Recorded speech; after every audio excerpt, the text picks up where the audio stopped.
market falling as we solve one problem by intervening another way, which causes another problem, which solves one problem but causes another problem, and eventually um, the problems you're solving are going to be outweighed by the problems that you're causing by Right. intervening.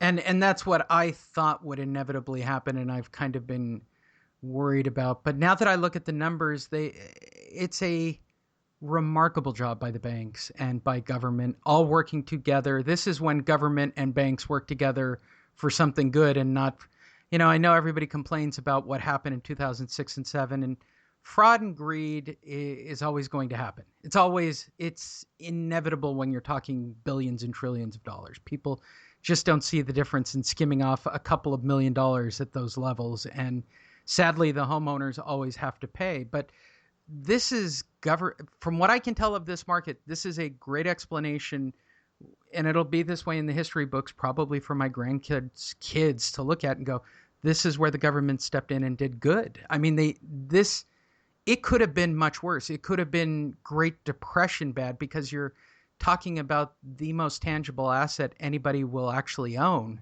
Mm-hmm. for a lot of people in the United States, where we do have such a diversity in the wealth of this country.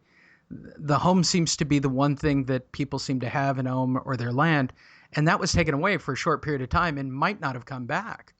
Uh, Yeah, and I think you glossed over the homeownership rate a little bit. I would say that is a fundamental shift, that low homeownership rate in the way that people view homeownership, or it's a reflection of the way people yeah. view homeownership. And so for realtors and real estate agents out there, the to me there's probably many takeaways from that, but one takeaway is the real estate investor market is a much bigger share of the market now, and so Yeah. finding ways to find those real estate investors and have those as clients. Um, those are the people who are doing a lot more buying and selling now than they were 10 years ago, where it was more of your first time home buyer. So I'm going to close off on this topic because as I was talking to you, I don't know what headline would catch a realtor or an investor's eye with this particular episode, but I thought if I gave you this topic and see where it went, which is there's still 400,000 properties out there that are at least 6 months delinquent and on some kind of foreclosure track. That seems to be a lot of properties. And for those of you listening, there are 400,000 that were actually foreclosed upon, which are listings and or deals as you as an investor or a realtor missed out on. Um, I I just don't understand why this market isn't tapped as much as it is. I mean, you've had time in it now over the last 10 years looking at it. Do realtors and investors just really hate what guys like me at the bank did during the short sale period? Did we just make it so ugly that that everybody's kind of gun shy to deal with defaulted properties? Yes, I think probably it's all your fault, Lee. It's Yeah, IndyMac no, and Countrywide and Wells no, and I Goodman. think no, I think that the the pendulum is shifting. Certainly, short sales got a terrible name, and defaulted properties got a bad name because they became just you know time sucks and rats nests to deal with. But because getting back to the original topic, or one of the original topics we talked about, home equity, because you have that home equity element that's much different than it was 5 years ago, that solves a lot of the problems that people may have had with defaulted properties in the past. And I do think the attitudes are shifting. I mean, you were talking about this early on. It's a hot topic, is these pre-foreclosures. People realize that defaults are, There's a uh, half. I yeah, can't get off of this number no matter where I talk, no matter what podcast I do, no matter what article I write. How do you get away with? There have been just this year. I don't know how far back the quote unquote bank owned heading goes in your system, or because those are public records. But there are 500,000 of them, and I look at it and go, that's trillions of dollars in listings and assets. Trillions. It's got to be an unreal number, doesn't it? I mean, it's certainly mid-sized build, but it's so many listings, it's so many deals, and they're homeowners that probably never had somebody from the real estate side come and talk to them or try to be the coach and babysit them. And all of these homeowners, I will say this definitively as a guy who has worked at a bank, all 400,000 of those people believed they were getting a loan mod and everything was okay until they were foreclosed upon. And that's a prevailing story. They all believe they have a loan mod and they all believe they're different and they all believe they all believe that they're going to have it worked out. But the number, and I'm wondering if you know if this stat exists anymore. Back when I was collecting at a bank, it had always been that people who generally miss their third payment, about 8 out of 10 of them never made a payment again. And I'm wondering with loan mods if that held up.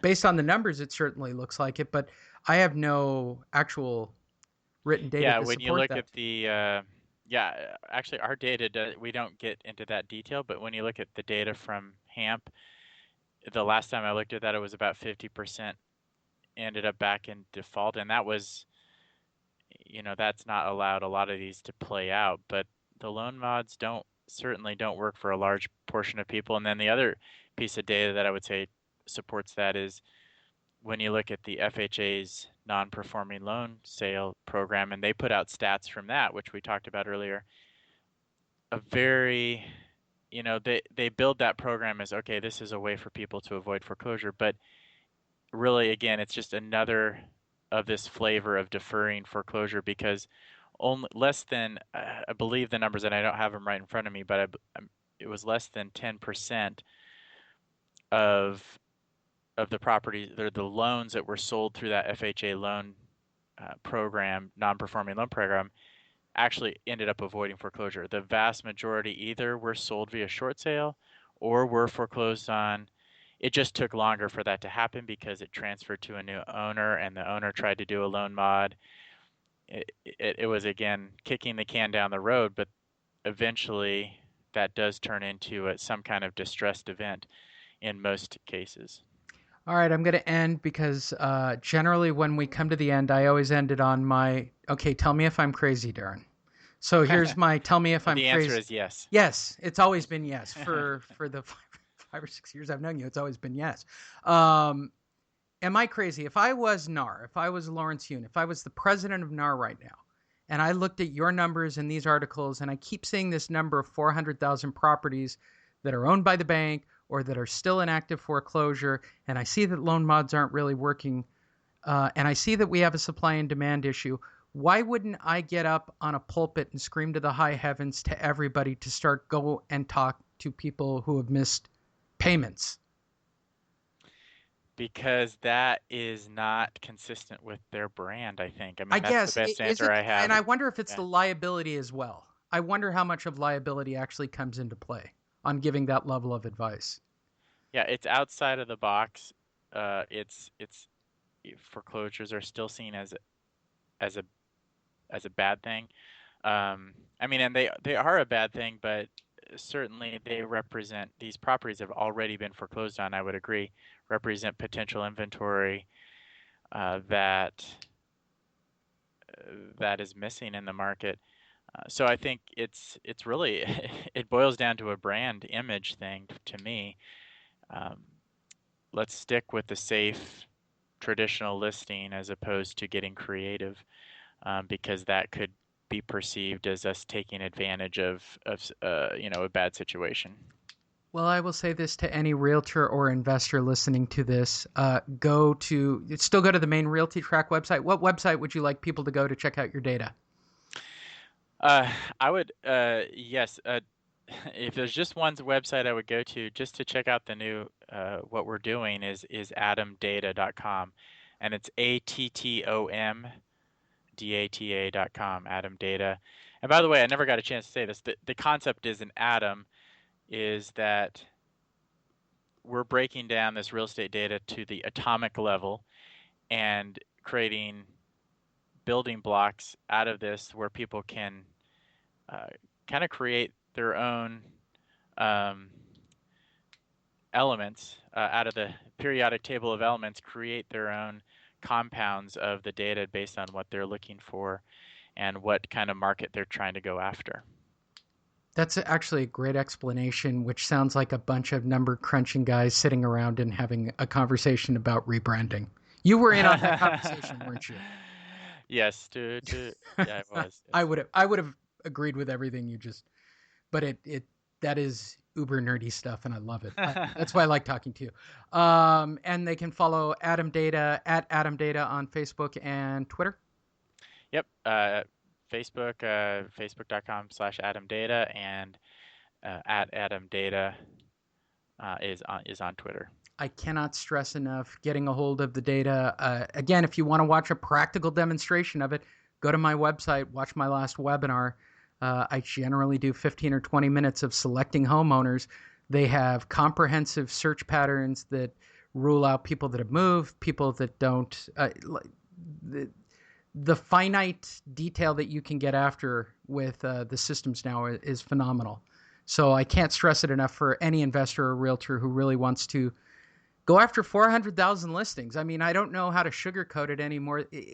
I know it sounds kind of like a naive statement, but it's crazy to think that if you had a city that, say, had 60 notice of sales, Darren, and you approached all 60 of them, just door knocking, go on the simplest level, door knock 60 homeowners, you're going to Mhm. find at least one person to get a listing out of that pile if you just followed up with them, right?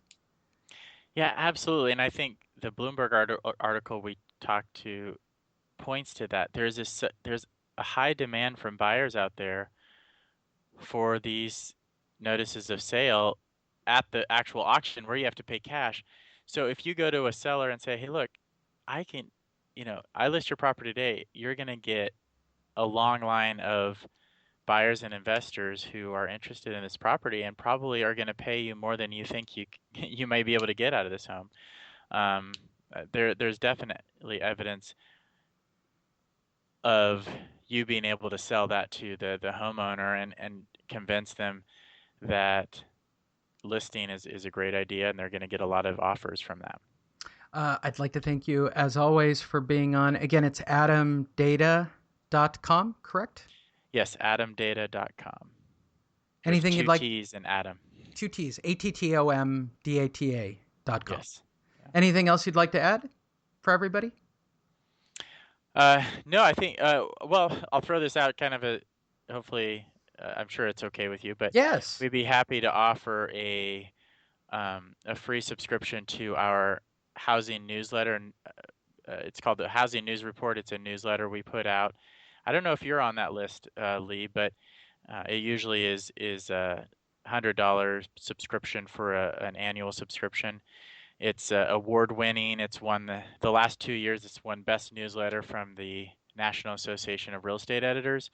So we'd love to offer that to your listeners, a free 1-year subscription. And basically, in that publication, we talk about the same topics we've been talking about today in more depth, and it comes out monthly. So if you're interested in that, just encourage your listeners to just send an email to marketing@realtytrack.com. Just marketing@realtytrack.com and say, "Hey, I was listening on Lee's podcast and would like to take you up on the free newsletter subscription, and we'll get you set up for that." And however you're listening to it, look in the show notes. I'll probably added a link there. If you're listening to this and you're on my website, there's probably a link right below this. I'm thinking in the future, but I'm assuming that I would probably remember to do that, Darren. But certainly go and take advantage. I'm sure I will too. I'm trying to be more professional. It has been a pleasure as always to have you on, Darren. Yes, thank you so much for having me. It's been a pleasure. Thanks, Darren. Thank you for listening to the Honish Report. Please visit us online at honishreport.com. That's www.honishreport.com. There you can find up-to-date information about the market and marketing to help you get your next listing or deal. You can also send your questions directly to Lee at lee.honish@yahoo.com. That's lee.honish@yahoo.com. Thank you for listening to today's show. And don't forget to sign up on iTunes, SoundCloud, or iHeartRadio for new shows.